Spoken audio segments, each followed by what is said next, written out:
ஓய்வு பற்றி மனம் திறந்த தோனி. விராட் கோலியுடன் விரிசலுக்கு என்ன காரணம்? இந்த வருடம் தோனிக்கு IPL தொடரில் கடைசி வருடமாக இருக்கும் என பரபரப்பாக பேசி வந்த நிலையில், தான் விரும்பும் வரையில் விளையாட நினைப்பதாகவும், தற்போது விளையாடி முடித்துவிட்டு அடுத்த 8 மாதங்கள் எப்படி செல்கிறது என்பதை பார்த்து அடுத்த வருடத்தை முடிவு செய்வேன் எனவும் தோனி தெரிவித்துள்ளார். இதன் மூலம் தோனி IPL கிரிக்கெட்டில் இந்த வருடத்துடன் ஓய்வு பெறுவார் என்கிற கருத்துக்கு முற்றுப்புள்ளி வைக்கப்பட்டுவிட்டது. மேலும் தான் விளையாட விரும்பும் வரையில் தன்னுடைய அணி நிர்வாகம் தன்னை விளையாட அனுமதித்திருப்பதாகவும் தோனி பேசியிருப்பது தற்போது CSK ரசிகர்களுக்கு தோனி ஓய்வு பெற்று விடுவார் என்கிற ஒருவித பயம் அகன்றுள்ளது.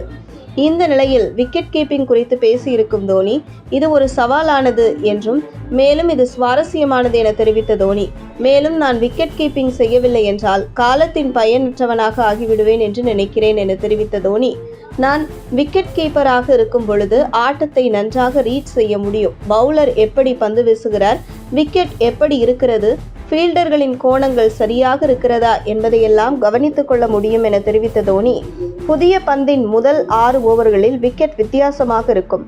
இதற்கு பிறகு விக்கெட் மாறிவிட்டதா அல்லது அப்படியே இருக்கிறதா, உண்மையில் என்ன நடந்து கொண்டிருக்கிறது என்பதை கேப்டனுக்கு தெரிவிப்பதற்கு நான் விக்கெட் கீப்பராக இருக்க வேண்டியிருக்கிறது.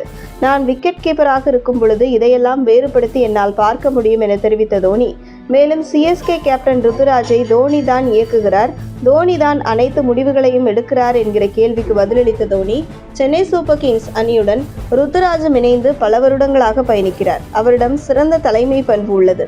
அதன் காரணமாக சென்னை சூப்பர் கிங்ஸ் கேப்டனாக தேர்வு செய்யப்படுவதற்கு அவர் தேர்வு செய்யப்பட்டார் என தெரிவித்த தோனி, மேலும் கேப்டனாக ருத்துராஜ் தொடர ஆரம்பிப்பதற்கு முன்பாக அவரிடம் கூறியது என்னவென்றால், நான் ஒரு அறிவுரை கூறினால் அதை கண்டிப்பாக கேட்டு நடக்க வேண்டும் என்று அர்த்தம் கிடையாது. நான் முடிந்த அளவுக்கு உங்களது முடிவுகளிலிருந்து வெளியே இருப்பேன் என்று சொன்னேன். 99% முடிவுகளை எடுத்தது அவர்தான். பந்துவீச்சு மாற்றங்கள், ஃபீல்டிங்கில் மாற்றங்கள் போன்ற மிக முக்கியமான முடிவுகளை அவர்தான் எடுத்து வருகிறார் என தெரிவித்த தோனி, 99% முடிவுகளை எடுத்தது அவர்தான்.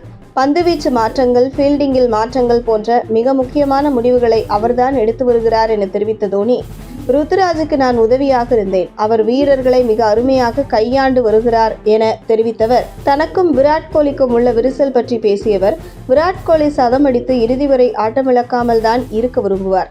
அந்த பசி ஆரம்பத்திலிருந்து அவரிடம் இருக்கிறது என தெரிவித்த தோனி, மேலும் இங்கே ஏதாவது வித்தியாசமாக செய்ய முடியுமா என்பது போன்ற விஷயங்களை என்னிடம் விராட் கோலி கேட்பார்.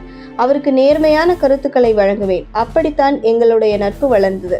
ஆரம்பத்தில் கேப்டன், புதிய வீரர் என்று தொடங்கிய நாங்கள் நிறைய பேசி நண்பர்களாக மாறினோம். அதே சமயம் சீனியர், ஜூனியர் என்ற சிறிய கோடு எங்களுக்கு இடையே இருப்பதாக கருதுகிறேன்.